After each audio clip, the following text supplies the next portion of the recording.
এখন বাজে সকাল 10টা। মা মেয়ে মিলে বেরিয়ে পড়লাম। কোথায় যাচ্ছি, কেন যাচ্ছি, কী করতে যাচ্ছি সবই তোমাদের সাথে শেয়ার করব। অনেক দিন ধরে আমার চ্যানেলে কোনো ব্লগ ভিডিও আসেনি, তো আজকে অনেক দিন পরে বাড়ি থেকে বেরোনো হলো, তাই ভাবলাম তোমাদের সাথে একটু শেয়ার করি। তো এখানে দেখো আমি ঘাট পার হব বলে টিকিটটা কেটে নিলাম। তো দেখো এটা কালনা ঘাট। আমার বাড়ি কালনা, তোমরা অনেকেই জানো। তো কালনা ঘাট পার হয়ে যাব আমি শান্তিপুরে। হ্যালো বন্ধুরা, welcome to my channel Aparna সংসার। আমার চ্যানেলে তোমাদের সবাইকে স্বাগত। আমার ভিডিওগুলো যদি ভালো লাগে লাইক করে দেবে আর চ্যানেলটাকে সাবস্ক্রাইব করে দেবে। তো দেখো এটা কালনা ঘাট। এখান দিয়ে সব সাইকেল আর মানুষ পারাপার হয়। আর ওখানটা দেখছো যেটা আগে দেখালাম, সেখানে গাড়ি পারাপার হয়, গাড়ি বাইক এসব পারাপার হয়।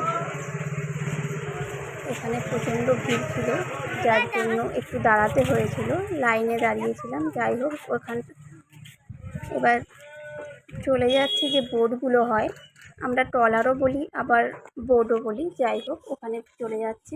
আমার মেয়ে তো আগে আগে চলে গেল। দেখো আগে আগে একাই উঠে গেছে, একটুও ভয় পায় না, কারণ সব সময় যাওয়া আসা করে। তো দেখো কত সুন্দর লাগছে গঙ্গাটা। আমাদের কালনাতে কারা কারা এসছো একটু কমেন্টে জানিও। আমার কিন্তু ভীষণ পছন্দের জায়গা। কালনায় থাকি বলে নয়, কালনা জায়গাটা খুবই সুন্দর। যে যে এসছো সে জানো কতটা সুন্দর। আমার মেয়ে দেখো এখানে রাগ করেছে, রাগ করে কথা বলছে না। ও খাবার কিনে দেওয়ার কথা বলেছিল, কিন্তু আমি দিইনি। রাস্তাতে না খাওয়াটাই ভালো। ওই যে দেখছো ওখান দিয়ে সব গাড়ি পারাপার হয়। এখানে আমি আর আমার মেয়ে একটু বসলাম, কারণ বসার জায়গাও ছিল, ফাঁকাই ছিল। ওই যে দেখছো ঠিক ওখানটাতে যাব।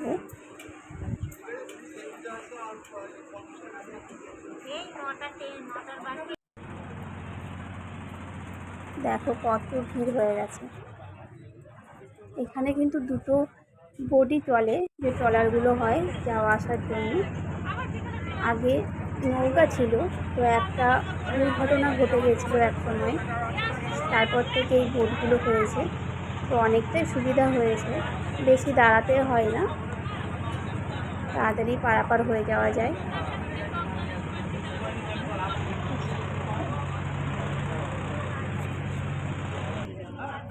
আজকে কিন্তু ভীষণ গরম ছিল, প্রচণ্ড গরম। এত বৃষ্টি হচ্ছে তবুও গরম যেন কাটছে না। আমার মেয়ে এখানে ক্লান্ত হয়ে পড়েছে বসে থাকতে থাকতে। দেখো চলে এলাম গল্প করতে করতে।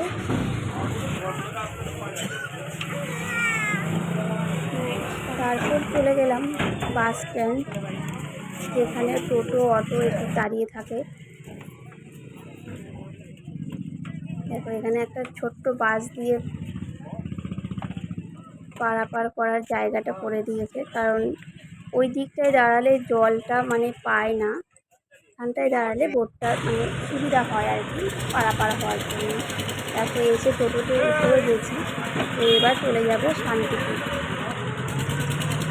এখানটা মানে এই জায়গাটাকে বলে নৃসিংহপুর।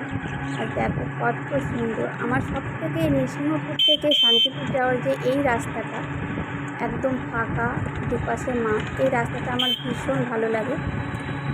এই ধরনের রাস্তাতে বিকেলে ঘুরতে যেতেও খুব ভালো লাগে। দেখো পৌঁছে গেলাম। এবার আমার মাকে খুঁজছি, কিছুতেই আমার মাকে খুঁজে পাচ্ছি না, কোথায় দাঁড়িয়ে আছে, বারবার ফোন করছি। ওই দেখো আমার মা আসছে, গরমে একেবারে হাঁপিয়ে গেছে। যাই হোক, আমার মেয়ে চলে গেল দিদিদের কাছে। দেখো গরমে পুরো কী অবস্থা। এখানে বলছিলাম আমার মায়ের ঠোঁটে কী একটা হয়েছিল, জটখোসা না কী বলে, ওটাই হয়েছিল। জল খাচ্ছিস? ওটাই আমার মাকে বলছিলাম যে কী হয়েছে। এসেই জল খেয়ে নিল দিদিদের কাছ থেকে, কারণ জলটা আমি আনতে ভুলে গেছি। আর এটা দেখো শান্তিপুর হাট, এটাকে গড়ের হাট বলে।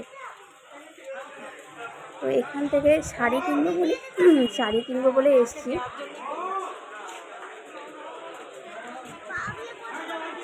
এখানে পুরো প্রত্যেক শনিবার, রবিবার, বৃহস্পতিবার, মঙ্গলবার হাটটা বসে। অনেকদিন ধরেই ভাবছিলাম হাটে আসবো, আসা হয়নি। মা বললো আজকে তুই তাহলে আয় ওদিক থেকে, আমি এদিক থেকে যাচ্ছি। আর আমার মেয়েও অনেক দিন থেকে বলছে যে মামা বাড়ি যাবো, মামা বাড়ি যাবো। তো আমি ভাবলাম তাহলে ঠিক আছে, যাওয়াই যাক। দেখো এই শাড়িগুলো দেখছিলাম, শাড়িগুলো আমার খুবই ভালো লাগছিলো। প্রত্যেকটা কালারই খুব সুন্দর। অনেকদিন ধরে ভাবছিলাম এই শাড়িগুলো নেওয়া আর হয় না। তো আজকে যখন এসেছি দুটো তিনটে নেবো ভাবছি। কয়েকটা দোকান দেখার পরে এই দোকানটা থেকে একটু পছন্দ হয়েছে।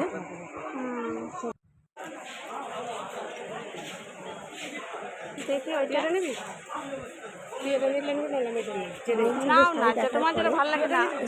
তিনটে শাড়ি পছন্দ হয়। নাও, তোমার যা খুশি, একই তো ব্যাপার। মা তো দেখেই যাচ্ছে শাড়িগুলো, সব কটাই ভালো লাগছিল। ওই তিনটে শাড়ি নিয়ে নিয়েছি।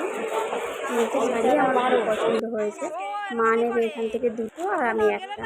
আর এখানে দেখো আমার মা একটা ছাপা শাড়িও নিয়ে নিয়েছে, সব সময় পরবে বলে। তো আমাদের কেনাকাটা কমপ্লিট। তারপর হাট থেকে বেরিয়ে পড়লাম বাইরের দিকটায়। আমার মেয়ে বলছে টাটা করে দিই একটুখানি। ঠিক আছে তাহলে টাটা করে দে। আমার মাকেও বললো একটু দিদুনি একটু টাটা করে দাও। প্রচুর গরম ছিল, পুরো ঘেমে গেছি। আর দেখো এখানে আমার মা আবার ব্লাউজ নিতে শুরু করে দিয়েছে। মানে এসছি যখন তাহলে একটা ব্লাউজ নিয়ে নিই। মা বললাম যে ঠিক আছে তাহলে নিয়ে নাও।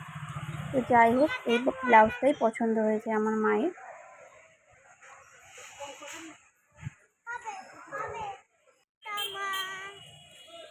দিয়ে হয়ে গেল আমাদের পুরো কেনাকাটা কমপ্লিট। মা বললো তাহলে চলে যাই এখান থেকে। আমি ঠিক আছে তাহলে যাও। এই টাটা করে দিলাম মাকে আর আমার মেয়েকে। টোটোতে তুলে দিলাম। মা যাবে শান্তিপুর স্টেশন আর আমি যাব কালনাঘাট। আবার বাড়িতে ব্যাক করতে হবে। আমার তো মানে মনটা একটু খারাপ করছে, কারণ মেয়েকে কদিন না দেখে থাকতে হবে, আমার কাছে থাকবে না। যাই হোক আমার মায়ের কাছে থাকা মানে আমি একদম নিশ্চিন্ত। আমার মা আমার থেকে আমার মেয়েকে ভালো যত্ন করে রাখে। তো যাই হোক মাকে ছেড়ে দিয়ে চলে এলাম। দেখো এখানে আমি টোটোতে উঠে গেলাম। তো টাটা, ভালো লাগলে লাইক কমেন্ট করবে।